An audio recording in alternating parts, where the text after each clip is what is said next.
Bismillahirrahmanirrahim. Assalamualaikum warahmatullahi wabarakatuh. Perkenalkan, nama saya Asnianti Awila, mahasiswa semester 6, Program Studi Pendidikan IPA, jurusan Fisika, Fakultas Matematika dan Ilmu Pengetahuan Alam, Universitas Negeri Gorontalo.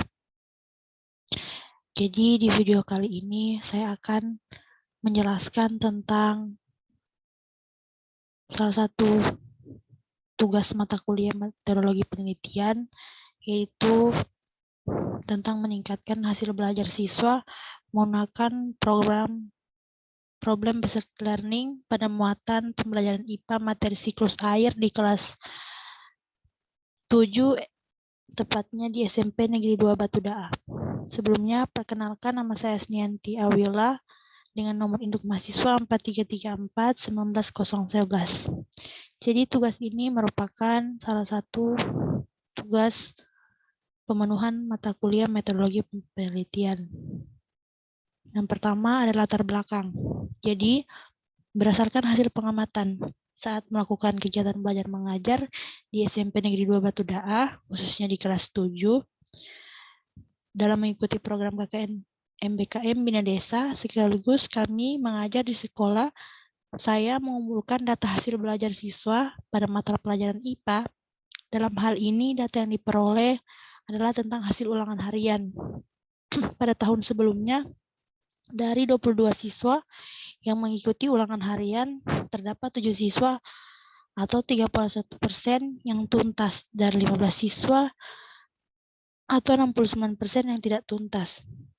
Sedangkan untuk KKM atau ketentuan maksimum, kriteria ketentuan maksimum itu pihak sekolah menetapkan 75%.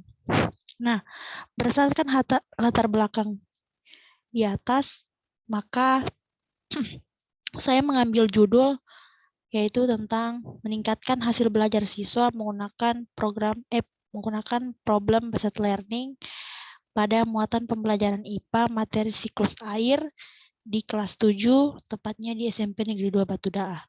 Selanjutnya ada identifikasi masalah. Berdasarkan latar belakang yang sudah saya jelaskan, dapat diidentifikasi ada beberapa permasalahan yang saya angkat. 3 permasalahan. Yang pertama tentang hasil belajar IPA siswa di kelas 7 masih sangat rendah. Yang kedua tentang model pembelajaran problem based learning belum digunakan dalam pembelajaran IPA di kelas 7, tepatnya di SMP Negeri 2 Batu Daah. Kemudian hasil ulangan harian, sebagian siswa belum memenuhi KKN yang sudah ditetapkan oleh pihak sekolah. Selanjutnya ada beberapa cara pemecahan masalah. Yang pertama itu, guru menyiapkan masalah yang akan dipecahkan secara kelompok.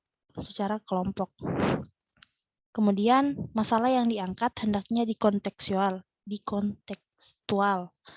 Nah, masalah bisa ditemukan sendiri oleh peserta didik melalui beberapa bahan bacaan atau lembar kegiatan. Jadi guru membagikan lembar kegiatan, kemudian siswa mengangkat masalah, dan kemudian siswa diarahkan untuk dapat memecahkan masalah yang ada di bacaan atau di lembar kegiatan. Kedua, guru memastikan setiap anggota memahami tugas masing-masing.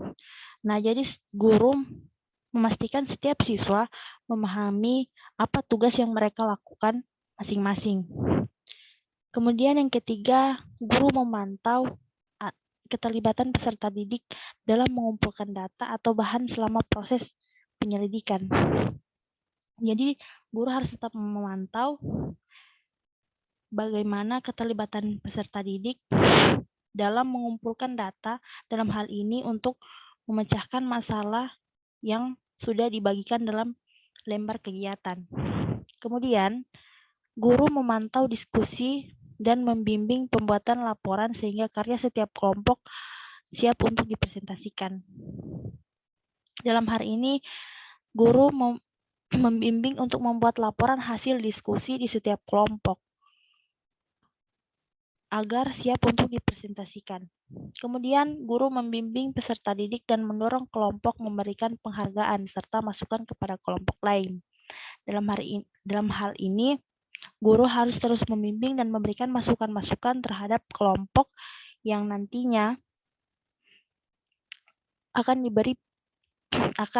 mendapat penghargaan dari guru tersebut. Kemudian, kelompok yang memecahkan masalah secara tuntas, masalah yang sudah dibagikan di lembar kegiatan, maka akan mendapatkan penghargaan.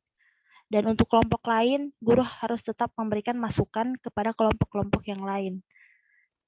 Guru juga harus bersama peserta didik bersama-sama menyimpulkan materi yang ada. Kemudian, di sini ada tujuan penelitian. Tujuan penelitian ini untuk mengetahui peningkatan hasil belajar siswa dengan menggunakan problem based learning pada muatan pembelajaran IPA materi siklus air di kelas 7 SMP Negeri 2 Batu Daa. Kemudian ada manfaat penelitian. Nah, manfaat penelitian ini terbagi menjadi dua. Yang pertama ada manfaat teoritis. Manfaat teoritis ini memberikan informasi tentang peningkatan hasil belajar siswa melalui program problem based learning.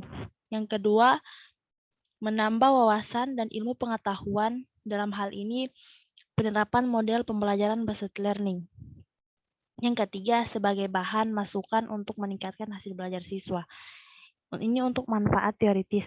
Kemudian ada manfaat praktis. Nah, manfaat praktis ini terbagi menjadi 4.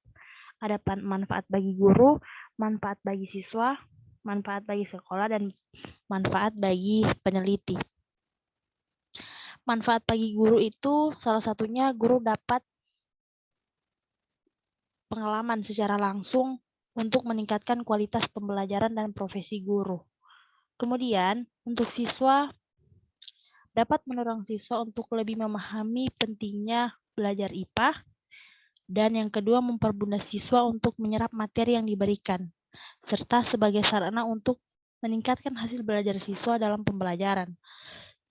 Kemudian bagi sekolah, penggunaan problem based learning ini dapat memberikan nama baik bagi sekolah akibat dalam hal ini hasil belajar siswa yang tinggi serta dapat meningkatkan hubungan mitra antara sekolah dan peneliti. Nah, untuk peneliti tersendiri, manfaatnya itu untuk menambah wawasan dan ilmu pengetahuan serta memiliki gambaran dan mendapat pengalaman nyata, juga memilih dan mendapat pemahaman nyata dan dapat menggunakan model yang tepat dalam hal pembelajaran IPA. Selanjutnya masuk ke bab 2 yaitu kajian teoritis dan hipotesis tindakan. Yang pertama ada hakikat hasil belajar. Bahwa hasil belajar di sini merupakan prestasi belajar yang dicapai siswa dalam proses kegiatan belajar mengajar dengan membawa suatu perubahan dan bentuk tingkah laku seseorang. Jadi dalam hal ini hakikat belajar merupakan suatu pencapaian yang dimiliki oleh siswa selama proses kegiatan belajar mengajar berlangsung.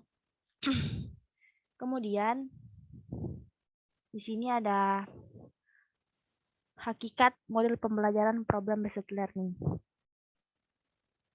Proses pembelajaran ini merupakan proses yang titik awal pembelajaran berdasarkan masalah dalam kehidupan nyata, lalu dari masalah ini siswa dirangsang untuk mempelajari masalah berdasarkan pengetahuan dan pengalaman yang dalam mereka punya sebelumnya. Jadi hakikat model pembelajaran ini siswa akan diberikan masalah-masalah yang realistis yang mereka dapatkan dalam kehidupan sehari-hari. Nah, maka siswa dituntut untuk dapat peka terhadap problem-problem yang ada di sekitar mereka. Kemudian masalah tersebut akan dikaitkan berdasarkan pengetahuan dan pengalaman siswa. Ini merupakan salah satu model pembelajaran yang menuntut siswa untuk tetap peka terhadap masalah-masalah sekitar. Selanjutnya, hasilnya itu ada langkah-langkah model pembelajaran based learning. Ada 5 langkah. Yang pertama, mengorientasikan peserta didik terhadap masalah. Yang kedua, mengorganisasikan peserta didik untuk belajar. Yang ketiga, membimbing penyelidik individu maupun kelompok. Yang keempat, mengembangkan dan menyajikan hasil karya. Yang kelima, menganalisis dan mengevaluasi. Jadi, 5 langkah ini adalah 5 langkah problem based learning. Selanjutnya, ini terkait materi siklus air yang nantinya akan diterapkan kepada siswa.